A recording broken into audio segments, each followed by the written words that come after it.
friends, welcome to my YouTube channel Health Tips Ikbal. পুনৰ এবাৰ মোৰ চেনেললৈ স্বাগতম জনাইছো। প্ৰিয় বন্ধু বান্ধৱীসকল, মই আজি নতুন এটা ঔষধৰ বিষয়ে আলোচনা কৰিম। আপোনালোকে স্ক্ৰীনত ধুনীয়াকৈ দেখি আছে Ascoril-D Junior কফ সিৰাপ, আৰু এই ঔষধটো শিশুবিলাকক দিয়া হয়।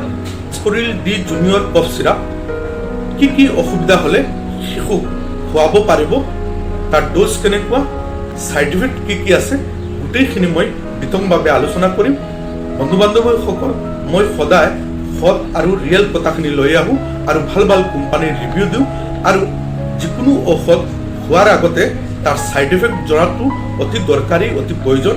সেয়ে আপোনালোকে স্কিপ নকৰাকৈ প্ৰথমৰ পৰা শেষলৈকে ভিডিঅ'টো চাব, তেতিয়াহ'লে Ascoril-D সম্পৰ্কে সকলো কথা জানিব পাৰিব আৰু বুজিব পাৰিব। আশা কৰোঁ মোৰ ভিডিঅ' চোৱাৰ পিছত Ascoril-D Junior কফ সিৰাপৰ বিষয়ে আৰু ভিডিঅ' চাবলগীয়া নহ'ব। মই Iqbal Hussain, community medical service and essential drug trainer.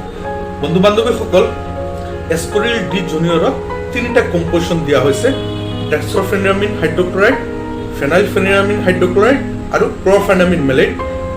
এই তিনিটা কম্পোজিশনে এলাৰ্জিক হিচাপে কাম কৰে আৰু ড্ৰাই কফত কাম কৰে। শিশুবিলাকৰ সাধাৰণতে ধূলা-বালুত খেলা ধূলা কৰে, যাৰ ফলত চৰ্দি হয়, ধূলা-বালু নাকত সোমায়, সাইনাছত গৈ ইনফেকশ্যন হয় আৰু এলাৰ্জি হৈ যায়, আৰু তাৰ ফলত কি হয়, কাহ হয়, নাকেৰে পানী ওলায়, চৰ্দি হয়। তেনেকুৱা কণ্ডিশ্যনত Ascoril-D Junior সিৰাপ খুৱাব পাৰিব। যিসকল শিশুৰ কাহ নোলায়, ডিঙিত খজুৱাই থাকে, তেনেকুৱা কণ্ডিশ্যনত Ascoril-D Junior কফ সিৰাপ শিশুবিলাকক খুৱাব পাৰিব। নিশ্চয় বুজি পাইছে।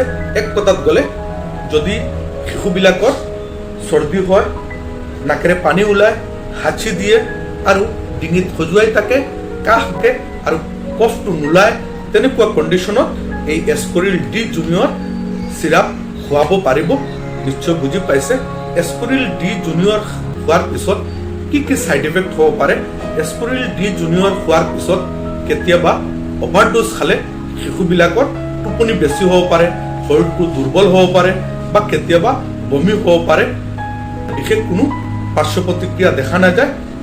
Ascoril-D খোৱাৰ আগতে যদি শিশুটোৰ আগত কেতিয়াবা কফৰ সিৰাপ খোৱাৰ পিছত শৰীৰৰ এলাৰ্জি হৈছে বা মুখবিলাক ফুলি গৈছে, তেনেকুৱা যদি কণ্ডিশ্যন হয়, তেনেহ'লে Ascoril-D Junior কফ সিৰাপ নোখোৱাব। Ascoril-D Junior খোৱাৰ নিয়মটো কেনেকুৱা?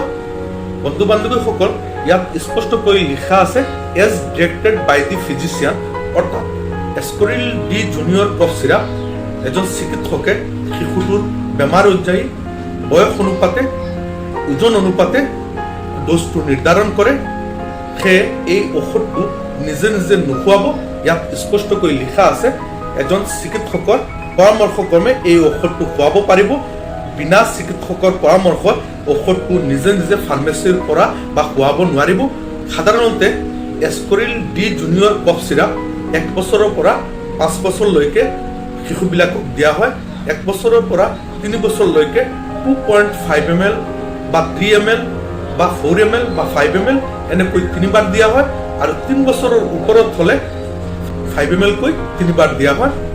আজি Ascoril-D Juniorৰ ৰিভিউ এইখিনি। আপোনালোকে নিশ্চয় Ascoril-D Juniorৰ বিষয়ে সকলো কথা গম পাইছে আৰু বুজি পাইছে। যদি মোৰ ভিডিঅ' ভাল লাগে তেনেহ'লে লাইক কৰিব, কমেণ্ট কৰিব আৰু বেছিকৈ শ্বেয়াৰ কৰিব, আৰু যদি নতুন হয় তেনেহ'লে ছাবস্ক্ৰাইব কৰিব আৰু বেল বটন প্ৰেছ কৰি ৰাখিব। তেতিয়াহ'লে নতুন ভিডিঅ' আপলোড কৰিলে সোনকালে পাই যাব। সকলো ভালে থাকক। ধন্যবাদ।